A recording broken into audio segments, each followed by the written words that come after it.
నమస్తే. నేను మీ అశ్విని కుమార్. అసలు టాపిక్‌లోకి వెళ్ళే ముందు, నాకు బీహార్ అసెంబ్లీ ఎన్నికలు సర్వే ప్రిడిక్షన్ పెట్టినప్పుడు,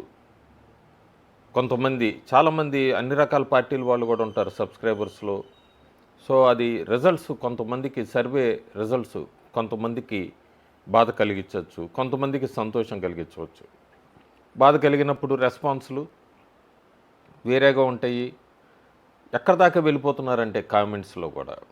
చాలా విచిత్రంగా ఉంటాయి. నేను 2024 లోక్సభ ప్రిడిక్షన్స్ అప్పటినుంచి చూస్తున్నాను. మహారాష్ట్రలో మా బీజేపీ గెలుస్తుంది అంటే అప్పుడు కూడా కామెంట్స్ వేరే రకంగా పెట్టారు.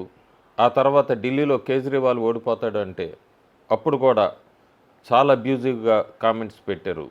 ఆ తర్వాత హర్యానాలో కూడా బీజేపీ గెలుస్తుంది అంటే కూడా భారత్ జోడో యాత్ర ఇట్లాంటివన్నీ కూడా విజువల్స్ పెడుతూ అబ్యూజివ్గా అసభ్యంగా కామెంట్స్ పెట్టారు. బీహార్ది ఓ 48 గంటల కిందట బీహార్ అసెంబ్లీ ఎన్నికల ఒపీనియన్ పోల్ అని జేబీసీ శ్రీరామ్ ఇచ్చిన ఒపీనియన్ పోల్ నేను వీడియో చేసినప్పుడు ఆఖరికి ఎక్కడి దాకా వెళ్ళిపోయారంటే, నీ అడ్రస్ కనుక్కొని నీ ఇంటికొచ్చి కొడతా అనేంతవరకు దిగజారిపోయారంటే కామెంట్స్లో. వాళ్ళకి వదిలేద్దాం, ఎందుకంటే నాకు అలవాటైపోయింది. వీళ్ళందరూ కూడా ఎన్నికల ఫలితాలు వచ్చాక ఎవరు కూడా కనబడరు మళ్ళీ అక్కడ. గతం నాకు ఢిల్లీ, మహారాష్ట్ర అట్లాగే హర్యానా అప్పుడు చూశాను. ఈ ప్రిడిక్షన్స్ అన్నీ పెడుతున్నప్పుడు ఇట్లాగే కామెంట్స్ పెట్టేవాళ్ళు. ఆ తర్వాత మళ్ళీ ఎవరో కూడా మళ్ళీ నా వీడియోకి లేదా కామెంట్ చేయలేదు, లేదంటే వీడియో కూడా పెద్దగా చూసింది లేదు, అలా కామెంట్స్ పెట్టిన వాళ్ళు. సో అట్లాంటి వాటికి మనం భయపడో ఉన్న ఫ్యాక్ట్స్ని హైడ్ చేస్తే జనాలకి నిజం తెలియదు. లీడర్స్ కూడా అట్లాగే ఉన్నారు. టీఎంసీ ఎంపీ ఆమె అయితే డైరెక్ట్గానే కేంద్ర హోంమంత్రి అమిత్ షా తలనరకండి అంటూ కూడా ఆవిడ స్టేట్మెంట్ ఇవ్వటం, బోర్డర్స్ని కాపాడకపోతే బోర్డర్స్ని కాపాడుతున్నదే ఎన్డీఏ ప్రభుత్వం అయినా కూడా ఆవిడ రెచ్చగొట్టే విధంగా తలనలు నరకండి అంటూ కూడా కేంద్ర హోంమంత్రి అమిత్ షాని ఉద్దేశించి మాట్లాడడం. కొన్ని నెలల కిందట, సంవత్సరాల కిందట ప్రధానమంత్రి నరేంద్ర మోడీనే చంపటానికి అన్ని సుపారీల కింద లేదా చంపుతూ ఉంటూ కూడా సోషల్ మీడియాలో పోస్టులు చేయటం, ఇవన్నీ చూస్తూనే ఉన్నాం. ఎవరు కూడా ఎక్కడ ఆగలేదు, ఎవరి పనులు వాళ్ళు చేసుకుంటూ పోతూనే ఉన్నారు. భారతదేశం ముందుకు వెళ్తూనే ఉంది. సో భారతదేశం ముందుకు వెళ్తూనే ఉందని ఎందుకన్నానంటే, జీడిపి గ్రాస్ డొమెస్టిక్ ప్రోడక్ట్ గురించి అది ఎట్లా ఉంది, ఎంత రేజ్ అయింది, భారత్ మోడీ ఎరాలో ఎట్లా మిరాకిల్స్ చేస్తుంది ఎకనామిక్కి సంబంధించి చెప్పే ముందు, ఎప్పుడు కూడా భారతదేశాన్ని డిఫెమ్కి ఒక సెక్టర్ ఉంటుంది, ఎకోసిస్టమ్. ఎప్పుడు కూడా ఆ 10కి 7 మార్కులు వస్తే 10 రాలేదేంటి అంటారు. ఆ 7ని 10కి ప్రయత్నించండి అనే వాళ్ళు తక్కువ. డిఫెమేషన్ నడుస్తూనే ఉంది, డిఫెమ్ చేస్తూనే ఉన్నారు. 2020లో అయితే రఘురామ్ రాజన్ అయితే అసలు రాహుల్ గాంధీతో 1-on-1 ఒక ఇంటర్వ్యూలో మాట్లాడుతూ కూడా జీడిపి 5%కి వెళ్తే చాలా గొప్ప, చాలా డిఫికల్ట్ జీడిపి గ్రోత్ భారతదేశంలో అంటూ ఆయన అంటే అక్కడి నుంచే కూడా ఈ ఎకోసిస్టమ్ అంతా కూడా ఎట్లా డౌన్ఫాల్ చేసుకురావాలి అంటూ కూడా మొదలుపెట్టింది. మర్చిపోతున్నాడు ఆయన. ప్రధానమంత్రి మన్మోహన్ సింగ్ టైంలో ఆయన ఎకనామిస్ట్ కూడా భారతది క్వార్టర్లీ జీడిపి గ్రోత్ 2013లో కేవలం 4.4% ఉండేది. అవి మర్చిపోయాడు.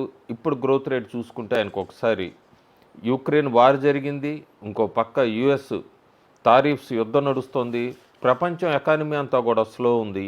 ఇలాంటి టైంలో భారతదేశం చాలా అద్భుతం చేసింది.